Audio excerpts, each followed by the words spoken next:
Hey, what are you doing? Well, I got my loadout put together for this GORUCK event, but I really don't have a pack to wear. I don't know what I'm going to do. What about all of those packs? Oh, those? Those are so last year.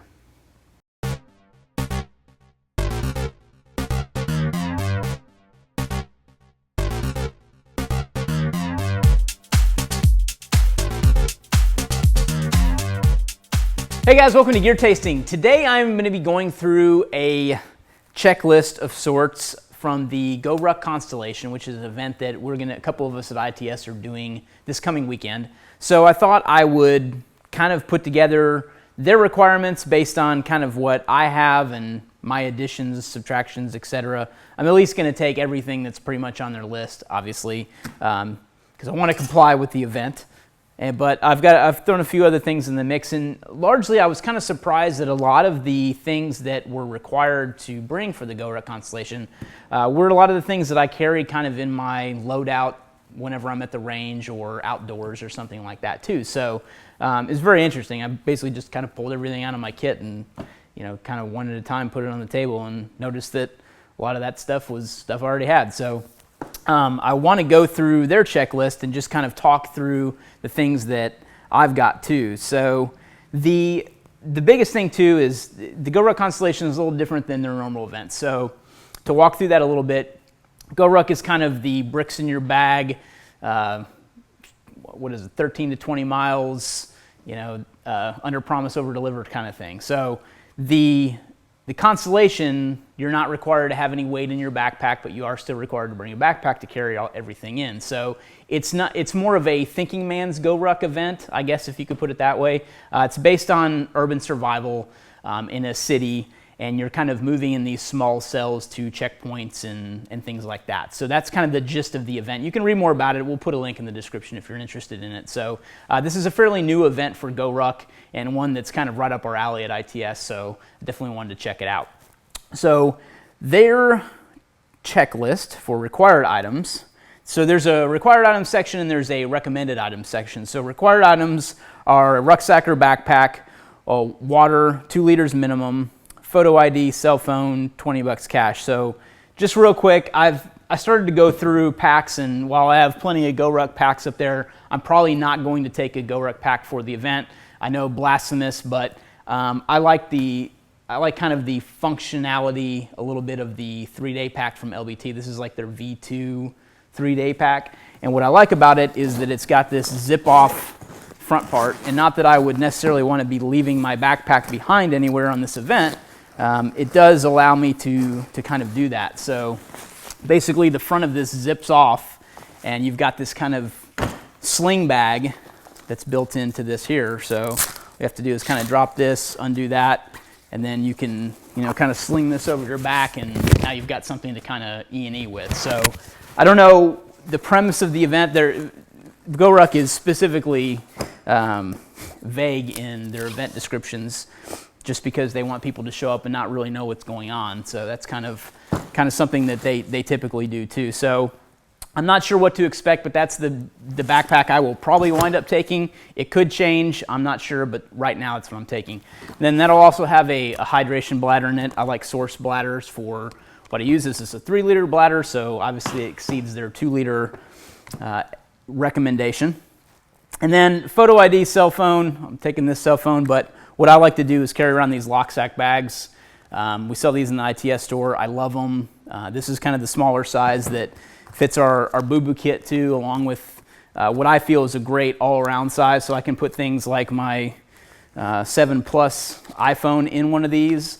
I can also put, which I will, I'll put the charger. They recommend a battery pack, so I can fit that in there, and then I usually wind up putting my notebook and pen and stuff like that in one of these too. So I'll probably have 2 or 3 of these with me for just general waterproofness of my gear, along with batteries. Batteries are always in some type of waterproof bag for my stuff too.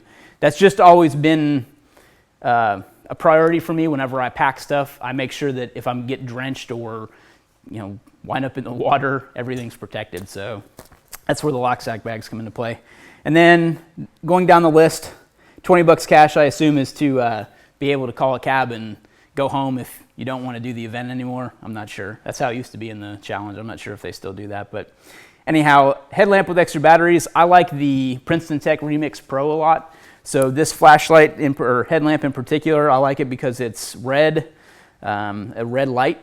But then if you hold it down, you can go white light with it. And it's a pretty bright white LED light too. So it takes a 123 battery, hence the reason I've got this storage cell battery pack with a couple extra 123s.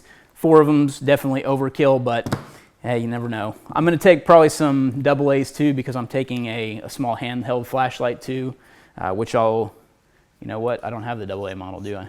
It's the 123 model. So yeah, I'll be taking 4 123 batteries. So I have some extras for my flashlight too. I really like this Streamlight flashlight. I've talked about it before in gear tasting.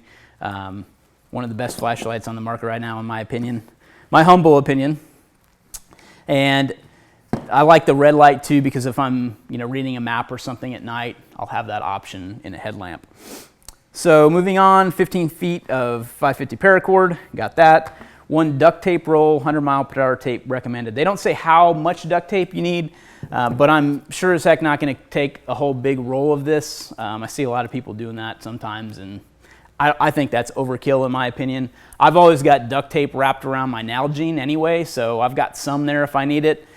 Somebody sent me this, I put that out on gear tasting a while back that I was looking for this military grade 100 mile an hour tape, which is hard to come by, the real stuff from the military. I still have this left over from coming back, but somebody sent me this Brigade Quartermaster 100 mile per hour tape, and it's not the same thing, but I was looking into it, and it's a good tape nonetheless. It's just not the same, and it's a smaller roll, so I'll probably wind up taking that with me. And then moving down the list, they say a large tin coffee can. I don't have a tin coffee can. I'm going to have to pick one of those up. I'm not quite sure what that's for. If we're building a fire in it, I don't know. Then Sharpie, got a little mini Sharpie, pen and pencil. I've got those. I use Right in the Rain. I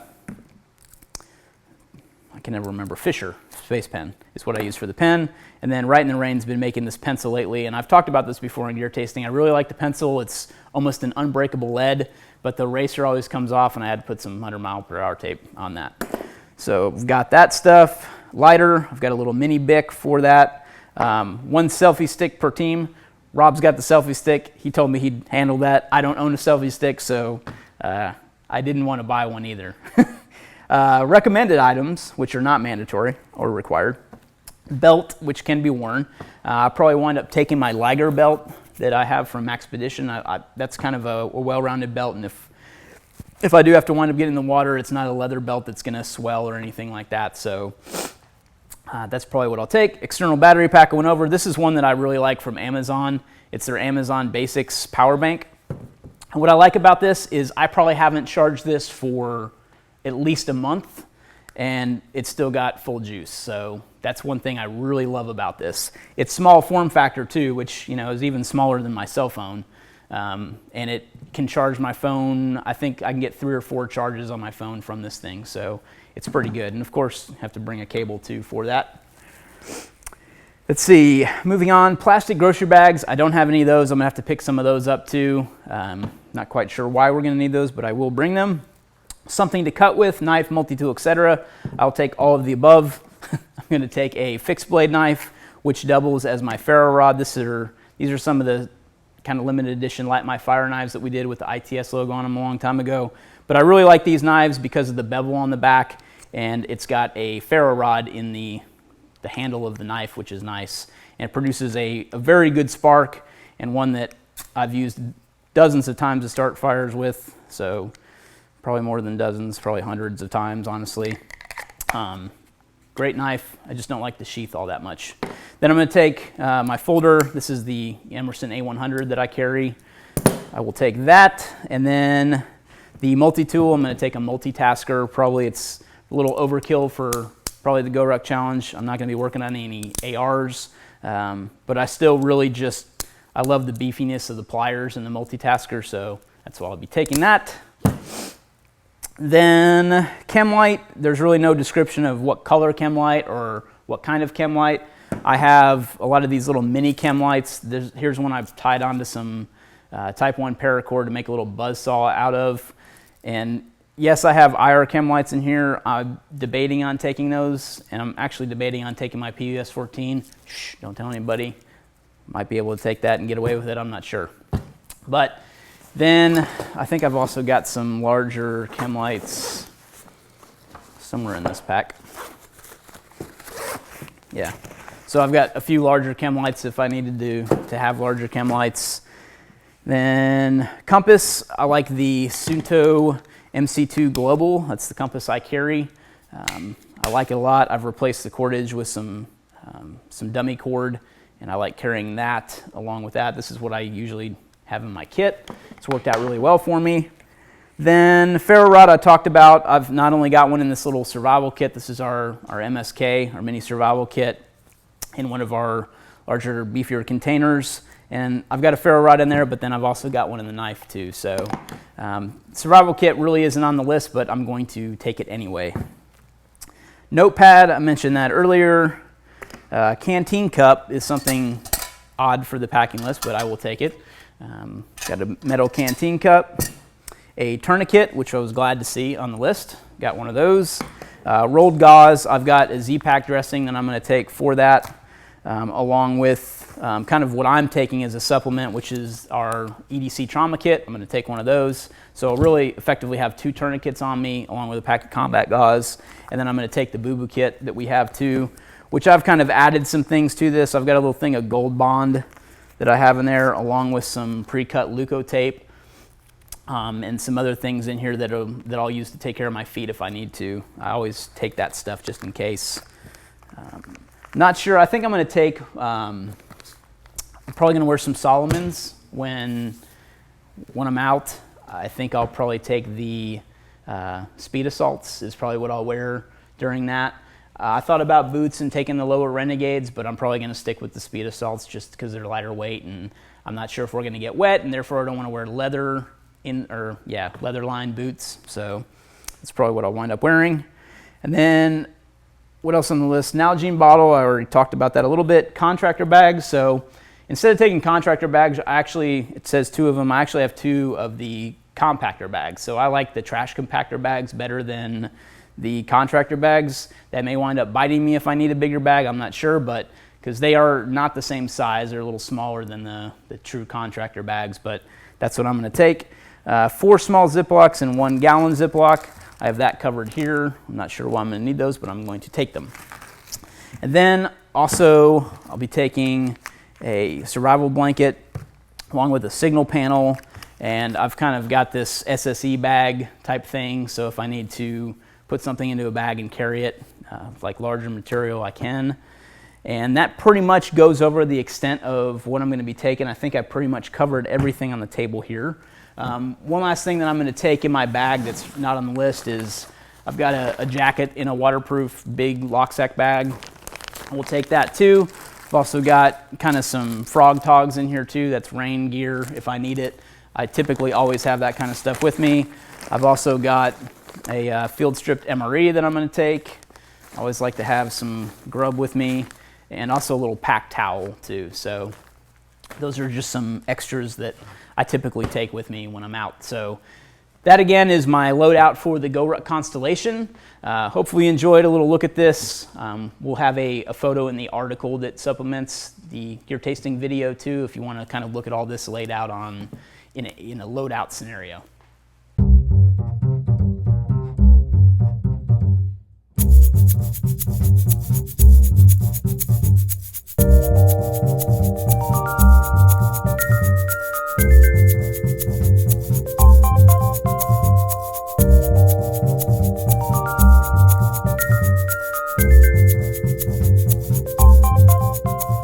Okay, welcome to Questions Over Coffee. The first one comes from Slobberknocker999 on Twitter. These people and their usernames. Ever dabble in reloading your own ammunition, especially since you've been getting into precision shooting? I have not done much reloading on my own. I have a really good friend that kind of got me into precision shooting, Jason, who reloads all the time religiously. Always walking around the range picking up brass. I do that too, but I've been saving my 6.5 brass, and that's what I plan on reloading one of these days. So I've got quite a bit of it saved up, and eventually I will get into reloading, and you'll hear all about it on Gear Tasting. But the thing that's holding me back right now is cost. It's a lot of cost that's involved in getting all that equipment and setting everything up. And I'm looking forward to it because I think it's kind of therapeutic to reload. I'm looking forward to that aspect of reloading, but right now I have not really pulled the trigger on anything reloading other than some, what did I buy? Like a bullet seat depth indicator that I was using to kind of check my gun. But other than that, I have not really purchased anything specifically for reloading. I did go to a Cabela's demo with a friend a couple months back actually. But they put on some free reloading clinics that kind of walk you through the principles and the premise of reloading. And it was an interesting class. I picked up a lot of good info.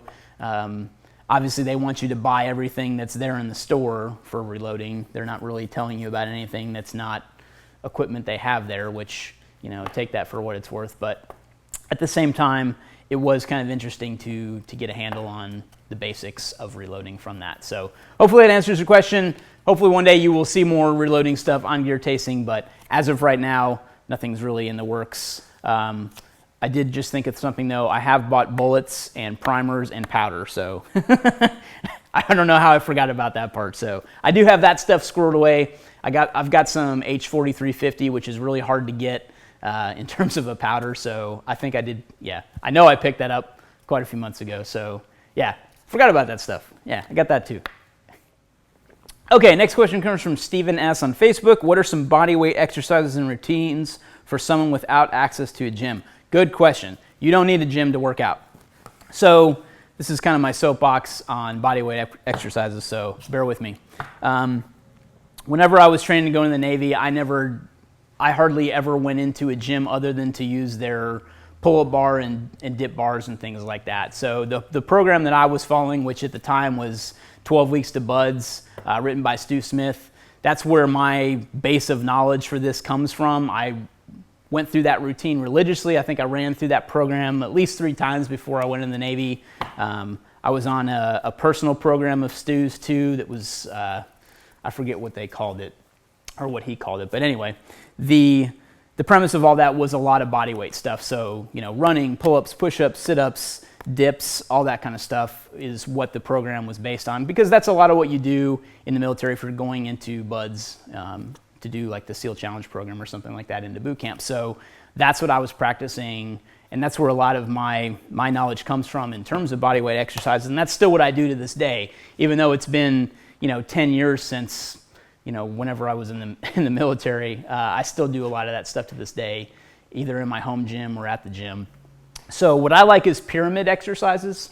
So what I'll do is, if you can imagine a pyramid like this, and you've got the number 1 down here at my elbow on your left, and the number 1 down here on my right elbow, at the tip of the pyramid would be the number 10. And you could choose to either double 10 at the top or just do it just 10. So basically what you do is you use multipliers. So every time you hit a number, so if you can imagine 1 going up to 10 on this side and 10 going down to 1 coming down the other side, that's the way you would handle the pyramid workout. So you would start off doing 1 pull-up, and then your push-ups would be a multiplier of 2, sit-ups would be a multiplier of 3, and then dips would be a multiplier of 2. So for every level of the pyramid, that's what you're doing. So on the number 1, you would do 1 pull-up, 2 push-ups, 3 sit-ups, and 2 dips. And then as you moved up to number 2, you would do 2 pull-ups, 4 push-ups, don't screw this up, 6 sit-ups, and 4 dips. So you can imagine by the time you get up to the top at the 10, you're doing 10 pull-ups, you're doing 20 push-ups, you're doing 30 sit-ups, and you're doing 20 dips. So that's kind of how the pyramid works. And you can break that into a smaller pyramid too. So you can go 1 to 5, 5 to 1. You can go 1 to 7, 7 to 1, something like that. So I'm actually starting back in on the pyramid workouts. I haven't done them in a while, so I'm now at 8. So I used to be able to do them to 10, and I'd repeat 10 at the top, and I don't have that kind of stamina anymore for pull-ups. So that's about where I'm at right now. I've kind of just been, every week I'll add in another number. So that's kind of where I'm at. I started at 5, so I've been doing it for about 4 weeks now, and I'm back at 8. So I'm trying not to push it too hard. I could probably jump to 10 and be okay with it, but I really don't want to burn myself out on that. I want to take it slowly, because really in the progression of things, you don't want to you don't want to overexert yourself in that. You want to kind of build slowly, just like with a running program. You don't want to do high mileage right away. You'll wind up with injuries. So it's a good way to stay injury free, which is important in working out. Don't neglect that part either. Just because body weight stuff may seem easy in the moment, you can definitely injure yourself if you're doing too much. So that's a great body weight exercise. I think, just calisthenics in general are great too. And I've got a pretty good sit-up routine that I still do that's, left over from Stu's program too.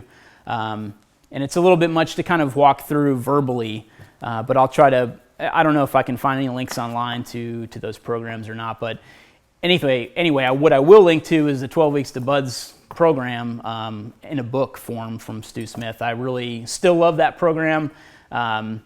You may find it a little excessive for what you're doing, but there's some really good premises from that book that you can take and incorporate in your workout for body weight stuff. Hey guys, thanks for watching Gear Tasting. As always, use the pound tag Gear Tasting on any social media network and we'll get your questions answered here on Gear Tasting. If you like what we're doing, please consider checking out our store, seeing what's there, grabbing a membership, supporting what we do, allow us to give you back something in return. Thanks for watching.